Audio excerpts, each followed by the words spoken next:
What's up, guys? Mason the Brock Henderson here, and this is Legends of Tomorrow Season 2, Episode 7, Invasion, final part of the crossover. And ultimately, it was the best of the 3 episodes of the crossover. The only problem I really have with it is the crossover in general. And I'll explain what I mean by that.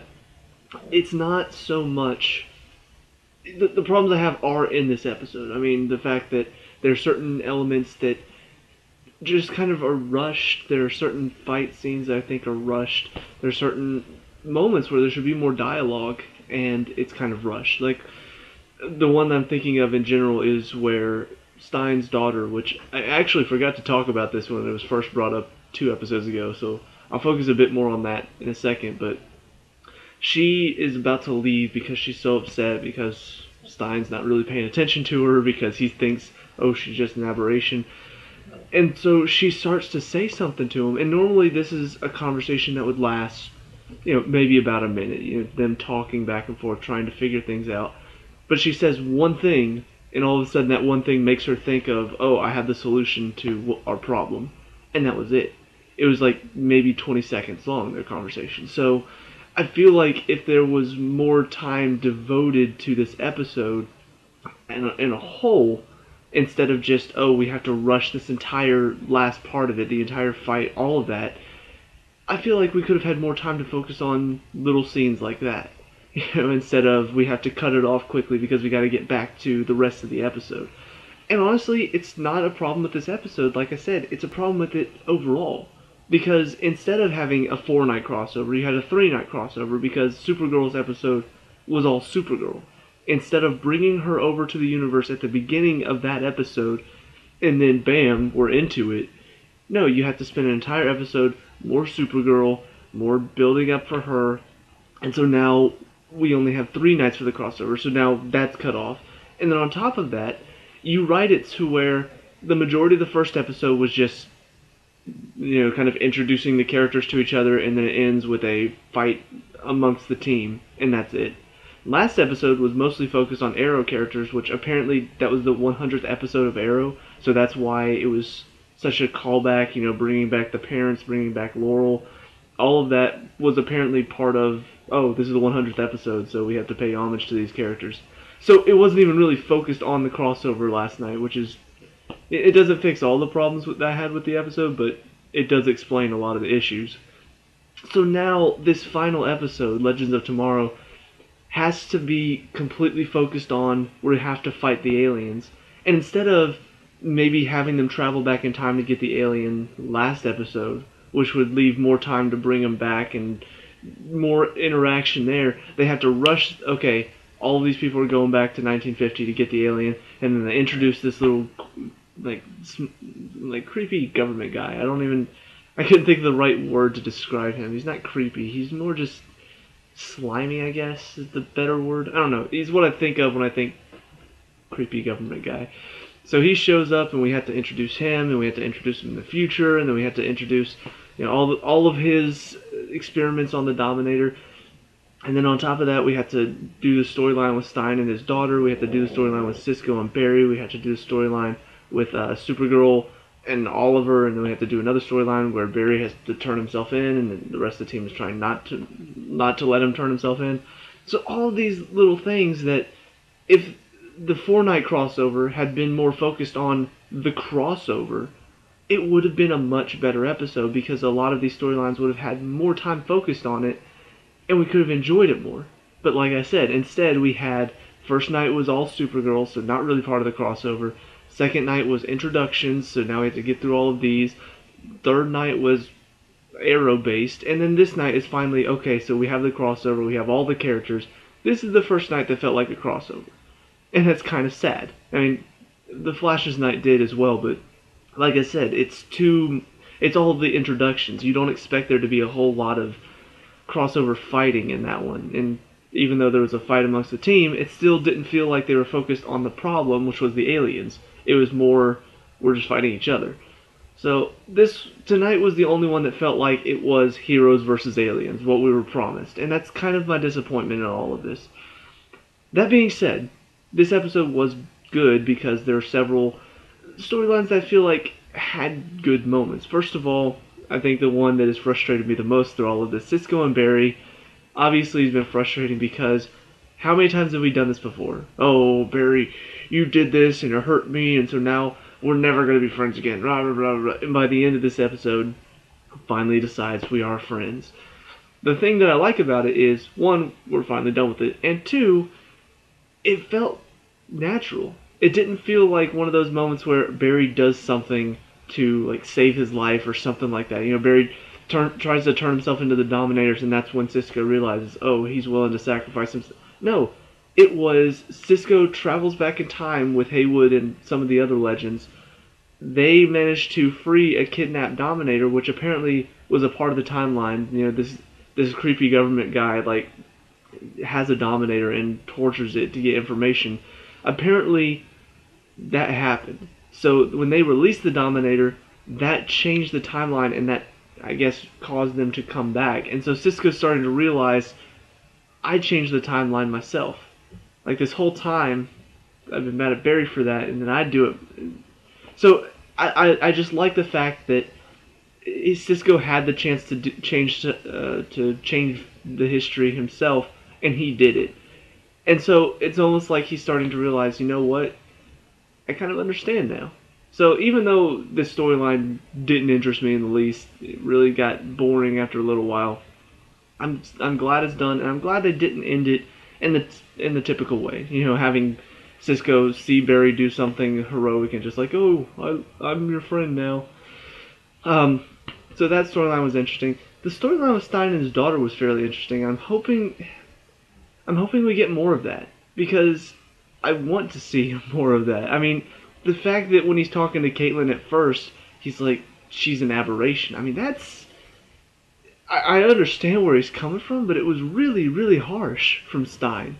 You know, just like, it's your daughter. And she's like, no, she's just an aberration. Just talking about her like she's a thing. I was really surprised at first. I was like, are we really... I mean, is this really how he's going to handle this? But ultimately, we have that moment where he sees her discovering something, you know, figuring out the nanotechnology or whatever, and he's starting to realize, wait, she is my daughter. She does exist. And I guess in that one moment, he sees himself in her and starts to realize he did want a daughter all along. And so, you know, it's very interesting to see him go from she's just an aberration to she is my daughter, and I do love her, and I want to keep her. And so now Jax knows about it, and I guess none of the rest of the team does. So, I don't know, maybe that'll come back in later. We are having slight aberrations here and there. So, it is kind of interesting to see, are they going to fix some of the aberrations or not? So then we have the other storyline, which is Oliver and Supergirl.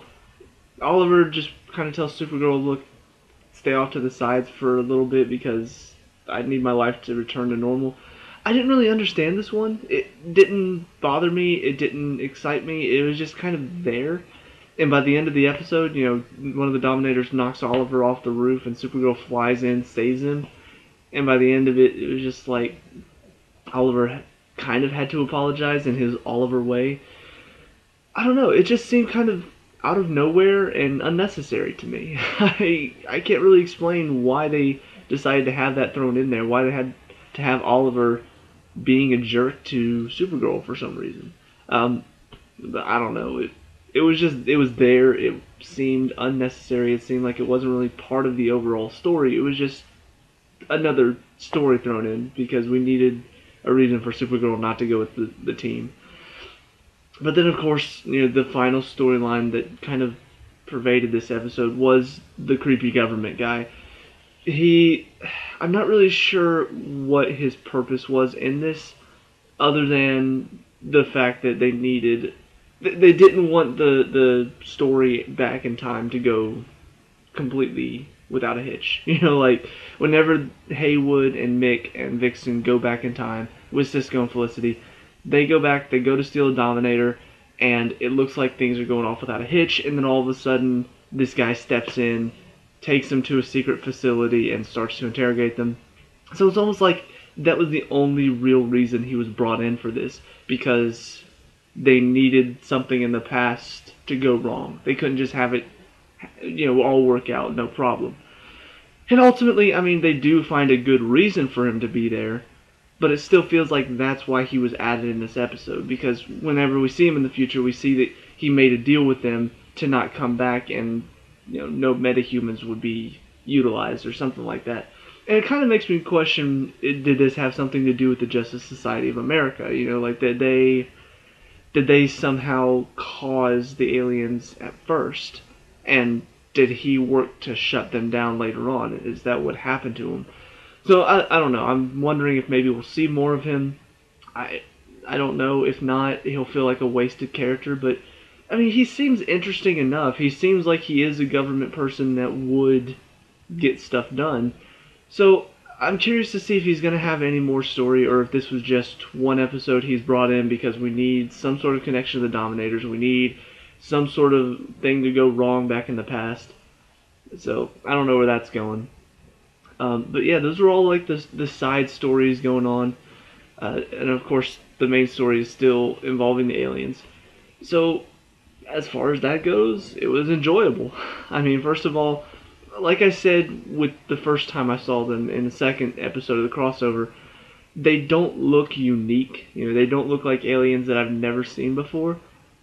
But the CGI on them was pretty good.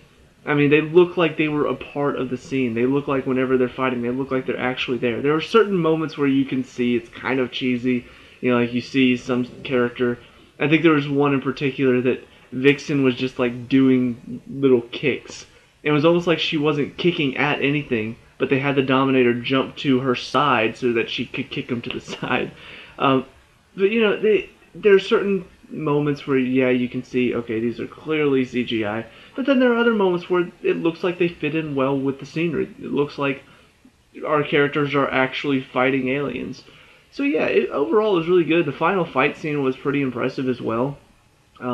You have pretty much the entire team fighting the aliens, and then on top of that you got Flash and Supergirl going around the country and putting these little pain-inducing chips on the Dominators all around the country. And then on top of that, you've got Sarah flying the Wave Rider to stop the bomb. You've got Firestorm goes up and transmutes the bomb into water, which is pretty freaking cool. Like, I wasn't even aware that he could do that. I guess he did do that one other time, but I don't know. I thought it was with certain material he was able to transmute, but I guess any material. So yeah, that was pretty cool. The only question I have after all of this, it was awesome. It was fun to watch. CGI was impressive. But why did all the aliens leave? It's kind of a plot hole. And maybe, who knows, maybe they'll come back later. Maybe this isn't the last we've seen of the Dominators. But yeah, there are a few unanswered questions with them. And actually, one of them is something that comes up earlier with the government guy.